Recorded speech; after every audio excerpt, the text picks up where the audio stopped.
E aí, pessoal, beleza? Como é que estão se adaptando aí com as aulas à distância? É uma realidade diferente para todos nós. Eu estou aqui em casa, hoje, madrugada de segunda-feira, estou gravando esse vídeo aqui para vocês. Então, vamos fazer um feedback aí, falar um pouquinho do conteúdo da aula passada e também dessa aula que nós vamos tratar aqui, que é a classificação quanto à pluralidade de objetos. Nós vimos que quando eu tenho várias prestações ou uma pluralidade de objetos na relação obrigacional, eu tenho que classificar isso em cumulativas ou disjuntivas ou alternativas, né? Bom, então começando por uma noção do que seria uma obrigação simples, né? A obrigação simples é aquela que possui uma única prestação, né? Seja um dar, um fazer ou não fazer. Já havia falado isso para vocês no vídeo passado.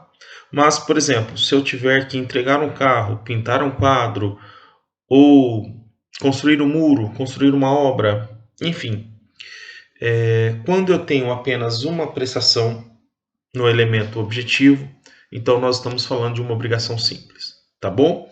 Isso, obviamente, em relação a objetos, tá? Lembrem-se sempre que a relação jurídica obrigacional, ela tem elemento subjetivo, que são as partes, elemento objetivo, que é a prestação, e elemento espiritual ou imaterial, que é o vínculo obrigacional. Beleza? Ok. Avançando, então, se eu tiver duas ou mais prestações no elemento objetivo, e essas prestações forem obrigatórias, se elas estiverem ligadas por um conectivo E, então nós estaremos tratando de obrigações conjuntivas, tá bom? Ou também ditas cumulativas. Então seriam as obrigações em que, havendo uma pluralidade de prestações, né, todas elas seriam obrigatórias, sob pena de inadimplemento. Então, vamos supor que eu tenho a obrigação de entregar um carro e uma quantia em dinheiro.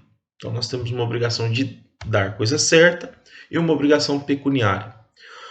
Imagine você que eu tenho um contrato de locação, né, onde tanto o locador quanto o locatário têm várias prestações diversas e todas elas precisam ser cumpridas, tá bom?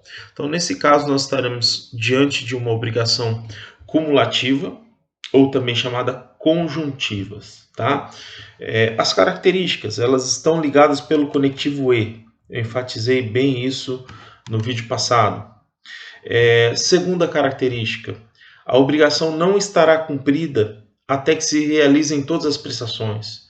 Então, se eu me obriguei a entregar um veículo e uma prestação pecuniária, eu preciso entregar as duas, sob pena de inadimplemento, ok? O descumprimento de uma das prestações resulta em inadimplemento. O que seria isso? Olha, eu tenho duas prestações previstas, cumpri uma só, eu sou inadimplente. A inadimplência, pessoal, ela pode ser total ou parcial. O inadimplemento é total quando eu deixo de cumprir tudo o que foi combinado, e parcial quando eu deixo de entregar uma parte, de cumprir uma parte. Neste caso, se estamos falando de obrigações cumulativas e eu tenho duas, três prestações e eu cumpro uma, eu estou inadimplente parcialmente, tá bom? A terceira observação que eu tenho para colocar para vocês é que o credor não é obrigado a receber prestação diversa e também não é obrigado a receber por partes, tá? Então, artigo 314. O credor não é obrigado a receber e nem o devedor obrigado a pagar por partes, se assim não foi convencionado. Então, leia lá o artigo 314 do Código Civil. Ou seja, se na convenção não houve o pacto, não houve o acordo do cumprimento fracionado dessa obrigação, eu tenho que cumprir de uma vez. Beleza? Então, imaginem vocês que eu sou um produtor, um grande produtor de soja, milho, e outros grãos. E eu me obriguei a entregar para uma determinada empresa uma beneficiadora ou uma cooperativa 1.000 toneladas de soja, 1.000 toneladas de milho e 1.000 toneladas de, sei lá, arroz. Se eu me obriguei a entregar isso de uma vez só, o credor não é obrigado a aceitar que eu pague ele parceladamente, que eu cumpra uma parte e não entregue o resto, ou que eu cumpra uma das prestações e não entregue as demais. Tá bom? Então, ou seja, sem convenção, o cumprimento deve ser simultâneo, ok? Simultâneo. Beleza, eu expliquei para vocês que essas modalidades não estão previstas no código especificamente. Por quê? Porque elas são tratadas como uma soma de várias prestações, sendo uma obrigação de dar, fazer ou não fazer, ou uma conjugação delas. Então eu já tenho disciplina legal nos artigos anteriores. Aonde é que eu preciso disciplinar isso? Aonde é que eu preciso que o legislador venha e me dê uma disciplina legal? São nas obrigações alternativas, ou também ditas disjuntivas. Conceito doutrinário: trata-se de uma obrigação que tem por objeto duas ou mais prestações, sendo que o devedor se libera cumprindo apenas uma delas. Então imagine vocês que num vínculo jurídico obrigacional, o devedor tem a possibilidade de escolher dentre duas ou mais previsões de prestações que ele vai ter que cumprir. Então, voltando no exemplo do grande produtor de grãos, eu produzo milho e produzo soja. E aí eu me comprometo em um acordo, um contrato, a entregar no dia 31 de março 1.000 toneladas de milho ou 1.000 toneladas de soja. Percebam que o conectivo que está se utilizando é ou 1.000 toneladas de milho ou 1.000 toneladas de soja. Então eu tenho uma alternatividade, tá bom, pessoal? Então assim, a prestação será cumprida quando o devedor cumprir uma das previsões, beleza? Então, numa visão simplista, vamos imaginar duas prestações: milho, soja. Ou eu entrego milho ou eu entrego soja. Beleza, pessoal? Então vamos lá. Algumas observações. E aí eu vou deixar esse material impresso para vocês. Eu vou deixar esse material disponibilizado para vocês, tá? As minhas anotações aqui que eu estou passando. Vou deixar isso em um arquivo para que vocês acompanhem. Inclusive terá os exemplos nesse arquivo, beleza? Então eu tenho algumas observações. A primeira observação: as prestações são excludentes entre si. Escolhida a prestação a ser cumprida, eu excluo a outra. Então vamos supor que eu sou o devedor e eu tenho direito de escolha. Foi pactuado que eu realizarei a escolha da prestação. Pegando o nosso exemplo, produtor de milho e produtor de soja. Eu tenho a alternatividade ou a escolha de entregar para a cooperativa milho ou soja, o que eu escolher. Quando eu fizer a concentração é a escolha, a especificação do objeto. Necessariamente eu excluo a outra prestação. É como se ela não existisse mais e eu tivesse apenas um elemento, um objeto no vínculo obrigacional. Ok? Então eu tenho duas prestações, eu escolho uma delas. Então eu vou entregar milho. Especifiquei o objeto, esquece a soja. A minha prestação é milho, então elas são excludentes. A outra observação é que a obrigação é única, com prestação não individualizada, mas individualizável após efetivada a escolha, tá? Então, eu tenho duas possibilidades, mas a partir do momento que eu efetivei a escolha, é como se aquela relação jurídica obrigacional, desde o início, fosse naquela prestação. Utilizando novamente o exemplo dos grãos. o meu contrato, o meu acordo prevê ou milho ou soja. Quando houver a especificação, a escolha, é como se a outra prestação não existisse. E desde o início eu tivesse que entregar milho, que foi a que eu escolhi. Ok, pessoal? Beleza? E por fim, a obrigação alternativa difere-se da obrigação de dar coisa incerta. Por que ela difere?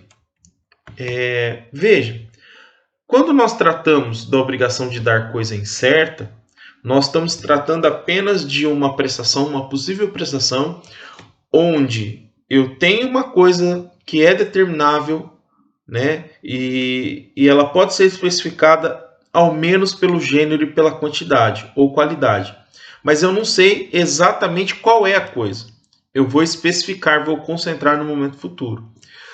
A obrigação alternativa não. Ela pode envolver duas obrigações de dar coisa incerta, como são os exemplos que eu estou utilizando aqui o tempo todo, mas ela pode também envolver prestações de dar coisa certa. Só que quando houver a concentração, efetuado o ato de escolha, eu afasto a indeterminação do objeto. Então eu possuo algumas diferenças entre obrigações alternativas e obrigações de dar coisa incerta. Eu coloquei no material um quadro, tá, pessoal? Vai ficar disponível para vocês essas diferenças. Não vou ficar aqui me delongando nesse vídeo para que não fique muito extenso, tá certo? Mas eu fiz aqui algumas observações, tá? Algumas observações em relação às obrigações alternativas. Vou tratar aqui rapidamente, isso vai estar no material, para não ficar muito longo, tá? Então vamos lá. A escolha nas obrigações alternativas, também chamada de concentração, salvo previsão contratual em sentido contrário, pertence ou compete ao devedor. Isso está lá no artigo 252 do Código Civil. Vocês já devem ter olhado isso para resolver as questões, tá? Então, se não houver previsão diversa, compete ao devedor. O devedor tem o direito de escolha. Ah, professor, as partes podem convencionar algo em sentido contrário?